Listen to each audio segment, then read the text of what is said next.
Hello friends, कैसे हैं आप सब लोग। आई होप कि आप सब लोग ठीक होंगे। Welcome back to my channel earth mom Dehradun. मैं हूं ज्योति और वेलकम है आप सभी का मेरे चैनल पे। जो लोग चैनल में नए जुड़े हैं, मेक श्योर चैनल को जल्दी से सब्सक्राइब कर दीजिए, वीडियो को लाइक कर दीजिएगा और कमेंट सेक्शन में अपना ढेर सारे कमेंट करके ज़रूर बताइएगा कि आपको आज का रिएक्शन वीडियो कैसा लगा। तो दोस्तों, आज तो आपने पायल मलिक के चेहरे की मुस्कान देख ही ली होगी। उनके व्लॉग के माध्यम से हमें देखने को मिला कि आज पायल बहुत ज़्यादा एनर्जेटिक लग रही थी। तो कहीं ना कहीं अरमान मलिक के इंटरव्यू में बोले गए शब्द, वो दीवार वाला, मैंने जब कल वो वीडियो बनाई थी तो लोग वो दीवार वाले स्टेटमेंट पे बहुत हंस रहे थे कि अरमान ने बोला कि मैं जो पायल की जो है वो दीवारें वापस आ गई हैं। तो आज उन्हीं दीवारों का जोश पायल के चेहरे पे नज़र आ रहा था कि वो कितनी ज़्यादा बेफिक्र थी और कितनी ज़्यादा टेंशन फ्री थी। और वहीं पर अगर कंपेयर करें उनकी पिछले दिनों की व्लॉगिंग, तो हर वीडियो में वो सिर्फ रो रही थी, हर वीडियो में वो सिर्फ हाथ जोड़ रही थी। लेकिन जैसे ही अरमान मलिक घर से बाहर आए, पायल मलिक का खोया हुआ कॉन्फिडेंस जो है वो वापस आ गया। तो इस बार तो पायल मलिक ने बहुत सारी चीज़ों का कमिटमेंट किया है, बहुत सारी चीज़ों पर बात करने वाली बात बोली है, जिन सारी चीज़ों की वजह से सोशल मीडिया पे बहुत ज़्यादा स्यापा क्रिएट हुआ। अगर बात करें अरमान पे लगे हुए एलिगेशन की या उनके ट्रॉलिंग का रीज़न की, तो आप सब जानते हैं कि बीते दिनों ट्रॉलिंग का बहुत हाई लेवल का लेवल जो है वो भी पार हुआ। आज मैं अपनी वीडियो में आपको ना उस ऐसे शख्स के बारे में बताना चाहती हूँ जिसने अभी 4-5 दिन पहले ना इस पूरी कहानी को एक नया मोड़ देने की कोशिश करी थी। मैंने इससे पहले भी इस इंसान के लिए वीडियो बनाई थी और मैंने आप लोगों को बताने की कोशिश करी थी कि वो इंसान सरासर झूठा है, वो इंसान सिर्फ कंट्रोवर्सी करने आया है, उसका मोटिव किसी को भी इंसाफ दिलाना बिल्कुल भी नहीं है। वैसे तो इस भेड़ चाल में बहुत सारे लोग आए और गए, वो हम पिछले 2-3 साल से देख रहे हैं, लेकिन इंसाफ कोई नहीं दिला पाया, क्योंकि इंसाफ मुंह से मांगने से नहीं मिलता है। इंसाफ के लिए आपको सबूत दिखाने पड़ते हैं, सच्चाई प्रूव करनी पड़ती है, क्योंकि ये कोई अफवाह या ये कोई भी ऐसी नॉर्मल चीज़ नहीं है कि आपने बोला कि तू ऐसा है तो तू वैसा हो गया। आजकल तो किसी की ज़ुबान पे भरोसा ही नहीं रह गया बॉस। आपके मुंह पे कोई कुछ बोल रहा है और पीछे कहीं पे कुछ बोल रहा है। ये बहुत सारी जगह पे आपने विटनेस किया होगा कि इंसान आपके चेहरे पे कुछ बोलता है और आपके पीछे कुछ और बोलता है। तो ये अक्सर हमारी रोज़मर्रा की ज़िंदगी में हम छोटे छोटे यूट्यूबर ये चीज़ें फेस कर रहे होंगे, तो बड़े बड़े क्रिएटर्स तो इन चीज़ों के लिए क्या क्या फेस नहीं कर रहे होंगे। तो अभी 3-4 दिन पहले आपने एक लड़के को देखा होगा जो बड़ा चश्मदीद वाली वीडियो के साथ आया था, जिसने वीडियो बनाने से पहले एक बार भी शर्म तक नहीं करी। जिन शब्दों का उसने प्रयोग करा, जिन प्राइवेट पार्ट्स की वो बात कर रहा था उस बच्ची के, वो इतनी आराम से वो चीज़ें बोल पा रहा था कि एक नॉर्मल इंसान वो चीज़ें नहीं बोल सकता।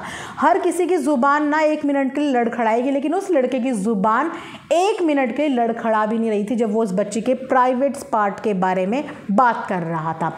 और तो और मैंने अपनी लास्ट वीडियो में भी आपको ये बात बता दी थी कि वो एक फेक इंसान है, क्योंकि जिन्होंने उससे चैट करी, मेरे पास उसी दिन सेम डे सारे स्क्रीनशॉट आ गए थे कि उनको कुछ भी केस के बारे में नहीं पता था, उन्हें इस चीज़ से रिलेटेड कुछ नहीं पता था, लेकिन फिर भी अपने आप को चश्मदीद क्लेम कर रहा था। और उसका रीज़न सरासर ये था कि अरमान मेरे से जब कंट्रोवर्सी करेगा मुझे तब मज़ा आएगा। ये सारी चैट के मेरे पास रिकॉर्ड्स रखे हैं कि उनका मोटिव सिर्फ कंट्रोवर्सी करना था। और तब मैंने उस लड़के के खिलाफ में वीडियो बनाई थी, लेकिन तब आप में से बहुत लोगों ने मुझे मिसअंडरस्टूड किया और ये बोला कि आप ऐसे कैसे बोल रहे हो, क्योंकि मैंने इसीलिए वो बात बोली थी क्योंकि मैंने वो चीज़ें अपनी आंखों से देखी थी कि उसका कंट्रोवर्सी करना था। अब लोगों को सरप्राइज़ ये हुआ कि उसके बाद उस लड़के की वीडियो अचानक से गायब हो गई, जो अपने आप को चश्मदीद प्रूव कर रहा था, जो अपने आप को बोल रहा था मैं इंसाफ दिलाऊंगा, लड़की के बारे में इतनी डीपली चीज़ें बता रहा था जो कि बयान में तक लिखी नहीं गई है, FIR में तक जो स्टेटमेंट्स लिखी नहीं गई है, उसने सोशल मीडिया पे वो स्टेटमेंट्स बोली। तो अब आप लोग सोच रहे होंगे कि वो लड़का अचानक से गायब कैसे हो गया। तो मैं आपको बताती हूँ कि वो लड़का गायब नहीं हुआ है। उस लड़के के खिलाफ उसी दिन सेम डे विदिन 2 से 3 घंटे के अंदर केस हो गया था। विदिन 2 से 3 घंटे के अंदर उसके लिए FIR लॉन्च हो गई थी। और जो कॉल्स वो ये सोच के दिखा रहा था कि मुझे धमकी की आ रही है, वो कॉल्स एक्चुअली उसे पुलिस की जा रही थी, क्योंकि उसने सोशल मीडिया पे एक बहुत गलत बयान दिया था, वो भी एक ऑन गोइंग केस से रिलेटेड। आज भी अगर आप उस केस से रिलेटेड डिटेल्स यूट्यूब पे तो नहीं, अगर आप गूगल पे देखोगे तो आप लोगों को वहाँ पे क्लियरली दिखेगा एविडेंस, यानी कि दूसरी पार्टी ने अभी तक भी कोई भी एविडेंस प्रेजेंट नहीं किए हैं। वो केस इसीलिए कमज़ोर है क्योंकि उस केस से रिलेटेड कोई भी एविडेंस अभी तक भी सामने नहीं आ पा रहे हैं। तो आज पायल मलिक ने इसी से रिगार्डिंग वो बात बोली कि हम सोच रहे थे कि कोई बात नहीं, पहले कम लोग जानते थे, पहले भी इस मुद्दे के बारे में बात उठी है लेकिन उन्होंने जवाब देना ज़रूरी नहीं समझा। लेकिन अब नेशनल तरीके से जब ये बात उठ गई, बहुत सारे चैनल्स ने ये बात कर ली, बड़े बड़े मीडिया चैनल्स ने भी ये बात कर ली, लेकिन आप लोगों ने एक बात गौर करी कि सिर्फ उन लोगों ने भी बात करी, किसी ने भी इस टॉपिक को ज़्यादा लंबा नहीं खींचा, कोई भी ग्राउंड लेवल पे इन्वेस्टिगेशन करने नहीं गया। क्यों? क्योंकि कहीं ना कहीं केस फीका तो है ना, कहीं ना कहीं केस कमज़ोर है, इसीलिए इतने बड़े बड़े चैनल्स मिलकर भी अरमान के अगेंस्ट में वो मोर्चा लंबा नहीं खींच पाए। सब ने बहुत कोशिश करी होगी चीज़ें इन्वेस्टिगेट करने की, लेकिन जब उन्होंने चीज़ें इन्वेस्टिगेट करी और उनके सामने चीज़ों के एविडेंस और तथ्य आए तो उन्होंने भी इस चीज़ से बैकआउट कर लिया। क्यों किया? अब आम इंसान शायद इस चीज़ को ना समझे, लेकिन जो समझदार इंसान होगा वो इस चीज़ को समझ लेगा कि जब इतना बड़ा प्रेशर था, सोचिए कि पूरी सोशल मीडिया अरमान के अगेंस्ट थी इस 11 साल की बच्ची के केस को लेके, लेकिन फिर भी सब मिलके भी अरमान को कुछ भी नहीं कर पाए। क्यों? क्योंकि कहीं तो उनका केस स्ट्रांग होगा, कुछ तो ऐसी चीज़ें होंगी जो वो अरमान का कुछ भी नहीं बिगाड़ पाई। तो ये थोड़ा सा सोचने वाली बात है। तो जो लड़का 3-4 दिन पहले अपने आप को चश्मदीद बता रहा था कि उसने सब कुछ देखा है जबकि उसे कुछ नहीं पता था, उसके अगेंस्ट में सेम डे एफआईआर हो गई थी। आप लोगों के रेफरेंस के लिए मैं हल्की सी उसकी एफआईआर कॉपी की झलक यहाँ पे दिखा दूंगी। मेरे को ये एफआईआर कॉपी तभी मिल गई थी, लेकिन मैंने ये चीज़ें तब तक नहीं दिखाई क्योंकि ऐसे अभी बहुत लोग उठ के आएंगे जो झूठ बोलेंगे, और जो झूठ बोलते हैं ना उनके खिलाफ एक्शन लेने में घंटे भी नहीं लगते, दिन तो भूल जाओ, कुछ घंटे भी नहीं लगते, क्योंकि ये सोशल मीडिया है और यहाँ पे आपको एग्जैक्टली राइट नहीं है। जो चीज़ कानून की नज़र में गुनाह अभी तक नहीं साबित हुआ उसको आम इंसान गुनाह नहीं बोल सकता। और उस लड़के ने वही गलती करी कि उसने एक ऐसी चीज़ के लिए अपने आप को चश्मदीद बता दिया जो केस 5 साल से चल रहा था, और सबूत छुपाने वाला भी गुनहगार होता है। अगर वो चश्मदीद था तो उसे 5 साल तक अपने आप को छुपाने की ज़रूरत नहीं थी और उसको कुछ भी नहीं पता था। तो ये चीज़ हुई और इसी वजह से वो तुरंत गायब हो गया और इसी वजह से ऑन द स्पॉट वो वीडियोस जो है वो डिलीट हो गई।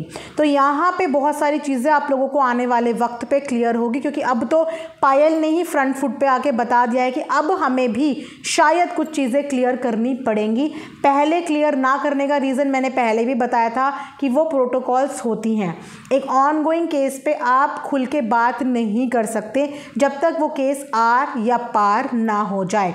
लेकिन अगर कोई केस 5 साल से पेंडिंग चल रहा है तो उस केस में कुछ ना कुछ लूपहोल्स हैं, कुछ ना कुछ घोटाला है, वरना इतना इम्पॉर्टेंट केस और इतना मेजर एलिगेशन 5 साल नहीं खिंचता। चाहे वो कितने बड़े बाप की औलाद हो, चाहे वो कितना बड़ा सेलिब्रिटी हो, चाहे वो कितना पैसे वाला इंसान हो, जो केस अरमान पे लगा है ना, ये केस 5 साल तक नहीं खिंचता। अब इस केस की जो दूसरी कहानी है वो देखते हैं कि अपनी ज़ुबानी कब मलिक फैमिली बताएगी, क्योंकि अब बताना उनकी ज़रूरत भी है और अब ऑडियंस को बताना ज़रूरी भी है, वरना इनकी फैमिली जो है वो प्रॉब्लम में आती रहेगी। तो यस, जब ये कहानी सबके सामने आएगी तो बहुत सारे लोगों को झटका लगेगा, क्योंकि एग्जैक्टली हमने पिछले 3 साल से सिर्फ एक कहानी सुनी है। 11 साल की बच्ची के साथ ऐसा हुआ, ना तो उस 11 साल की बच्ची को किसी ने देखा आज तक, ना ही उस 11 साल की बच्ची ने अपने मुंह से कोई स्टेटमेंट दिया। हमने सिर्फ ये चीज़ें एफआईआर की कॉपी में एक बयानबाजी पढ़ी है और उसके अलावा हमने कभी जो विक्टिम है उनकी फैमिली से कभी कोई नहीं आया, कभी कोई बात नहीं हुई। तो इनसाइड स्टोरी किसी को कुछ नहीं पता, बस बयान में जो चीज़ें लिखी हैं उन्हीं चीज़ों के बेस पे लोगों ने एक जो है वो अपना एक परसेप्शन अरमान एंड फैमिली के लिए सेट कर दिया। लेकिन हर कहानी के 2 पहलू ज़रूर होते हैं और वो पहलू भी बहुत जल्द मलिक फैमिली आपके सामने लेके आने वाली है। तो यस, इसीलिए पायल का बोलना ये था कि जब आप लोगों को सच्चाई पता चलेगी तो जितने लोगों ने हमें गलत बोला था वो लोग गायब हो जाएंगे। मीन्स कि उन लोगों के आँख पर से पर्दा हट जाएगा। सोचिए कि अपने ऊपर इतने टाइम से एक एलिगेशन एक फैमिली बर्दाश्त कर रही है, जबकि वो ये सारी चीज़ें जानती हैं कि सारी चीज़ें, सारा सच एक्चुअल में क्या है। और ऐसे ही कोई इंसान इतना कॉन्फिडेंट नहीं होता। अगर किसी चोर ने चोरी करी हो ना और उसे कोई चोर बोल दे तो वो चोर बोलने में झिझकता है, क्योंकि वो चोर होता है। लेकिन अगर कोई इंसान ने चोरी नहीं करी और आप उसे चोर बोल रहे हो तो उसके अंदर वो कॉन्फिडेंस नज़र आता है कि अगर ये डर नहीं रहा है, ये घबरा नहीं रहा है, दैट मीन्स कि कहीं ना कहीं ये श्योर है। अब तो आप लोगों ने देख लिया, पहले तो सिर्फ कुछ लोगों ने मिलकर ये मोर्चा निकाला था, 10-15 लोगों ने। इस बार तो पूरी मीडिया ने मिलकर इस चीज़ पे पूरा बवाल काटा है और रिजल्ट आप लोगों के सामने है कि कुछ भी रिजल्ट उनके हाथ नहीं लगा। सब ने अपने एंड पे पूरी डीप इन्वेस्टिगेशन करी है, लेकिन एंड में उनके हाथ में कुछ नहीं लगा। क्यों वो लोग चुप हुए, एक बार ज़रूर इस बात पे गौर करना। और सच में अगर कल को आपके सामने सच्चाई आ जाए और सच्चाई बिल्कुल हमारी कल्पना से विपरीत हो, तो इसीलिए कुछ भी बोलने से पहले, कुछ भी माइंड सेट करने से पहले हमेशा इस चीज़ का ध्यान रखो कि अभी सिर्फ वन साइडेड स्टेटमेंट आई है। इनफैक्ट स्टेटमेंट तो किसी की आई ही नहीं है, वन साइडेड एफआईआर की कॉपी आई है। लेकिन आप जानते हो, अगर आपको अपनी न्यायपालिका को भी आप चैलेंज कर रहे हो इस बात में, तो वो अलग बात है कि आपको कोर्ट पे भी डाउट है, आपको मलिक फैमिली पे तो डाउट है ही, आपको कोर्ट पे डाउट है, आपको विक्टिम पे डाउट है, आपको हर किसी चीज़ पे डाउट है, जस्ट बिकॉज आपकी इंट्यूशन इतनी स्ट्रांग है। तो इसका मतलब कि फिर तो आप अपने लॉ पे विश्वास ही नहीं करते हो, फिर इसके आगे कोई बात ही नहीं कह सकते। लेकिन मुझे भी अपने इंडियन लॉ पे बहुत भरोसा है कि हमारा इंडियन लॉ इन चीज़ों को लेके बहुत ज़्यादा स्ट्रिक्ट है और इन चीज़ों की सज़ा भी बहुत ज़्यादा स्ट्रिक्ट है। तो जो भी आगे चल के जो भी चीज़ें होगी, जो भी सामने आएगा, उस चीज़ के लिए आप लोग भी प्रिपेयर रहना। और जितने भी लोगों ने फॉल्स एलिगेशन लगाए थे, उन सब की लिस्ट अभी भी उनके लॉयर के पास रखी है। डे बाय डे उन चीज़ों के ऊपर एक्शंस हो रहे हैं, क्योंकि कुछ लोगों के एड्रेस हैं जिनको ढूंढने में परेशानी नहीं हो रही है, उनके पास सब चीज़ें जल्दी जा रही हैं। और जिन लोगों के एड्रेसेस वगैरह नहीं हैं, उनके एड्रेसेस साइबर सेल से आने में टाइम लग रहा है। लेकिन यस, इन चीज़ों को लेके इस बार मलिक फैमिली बहुत ज़्यादा जो है बोलेगी और बात ज़रूर करेगी। अब देखते हैं कि कब बात करेगी। मैंने सोचा आप लोगों को अपडेट दे देती हूँ कि वो इंसान ऐसे ही गायब नहीं हुआ है। झूठा बयान देके आप ये सोचो कि आप वीडियो डिलीट कर दोगे तो आप फिर पकड़े नहीं जाओगे। आप किसी के लिए इतनी गलत स्टेटमेंट वहाँ पे दे रहे हो और उसके बाद आप ये उम्मीद कर रहे हो कि कंट्रोवर्सी होगी और आप अपने मुंह से किसी को कुछ भी बोल दो, वीडियो डिलीट कर दो। जी नहीं, ऐसा नहीं होता है। तो अगर कुछ करा है तो उसे भुगतना पड़ेगा। और ये पायल ने उस वक्त भी बोला था कि मैंने अपने एंड पे चीज़ें समझाने की बहुत कोशिश करी थी, लेकिन लोग नहीं समझे, तो अब मेरी गलती नहीं है, अब जिसने जो किया है उसे वो चीज़ें भुगतनी पड़ेंगी। तो ये थी अभी तक की अपडेट कि वो लड़का भागा नहीं है, उस लड़के के अगेंस्ट में एफआईआर हुई है। कॉपी मैंने आपको दिखा दी, एक हल्की सी झलक उसकी। बाकी जो भी अपडेट्स आएगी आप लोगों के साथ ज़रूर शेयर करूँ, क्योंकि मैं भी पर्सनली इस पूरी कहानी की सच्चाई जानना चाहती हूँ। मैंने कम से कम 2 साल से इस चीज़ को अपनी आंखों के सामने देखा है। और फ्रेंकली स्पीकिंग, जब फर्स्ट टाइम मेरे सामने ये चीज़ें आई थी, मैंने भी दूसरा थॉट नहीं डाला अपने माइंड में, देखा और मैं एकदम भड़क गई। मुझे बहुत गुस्सा आया, मैंने बहुत वीडियोस बनाई। लेकिन जब चीज़ों की बारीकी मुझे धीरे धीरे समझ में आई कि ये चीज़ें कैसे आ रही हैं, आज कोई आता है, कल कोई चला जाता है, आज कोई बोलता है मैं गवाऊँ, फिर वो गायब हो जाता है, फिर परसों कोई आता है, फिर वो गायब हो जाता है। किसी का स्ट्रॉन्ग स्टैंड ही नहीं है इस चीज़ को लेके। ऊपर से फिर मीडिया पे हमें एक ट्रस्ट होता है कि अगर मीडिया तक बात चली गई तो फिर तो ज़रूर इंसाफ मिलेगा। लेकिन जब मैंने देखा कि मीडिया का भी सिर्फ व्यूज़ था उस समय पे, कोई मीडिया का बंदा डंके की चोट पे ये स्टेटमेंट तक नहीं दे रहा था कि वो उसने ऐसा किया है।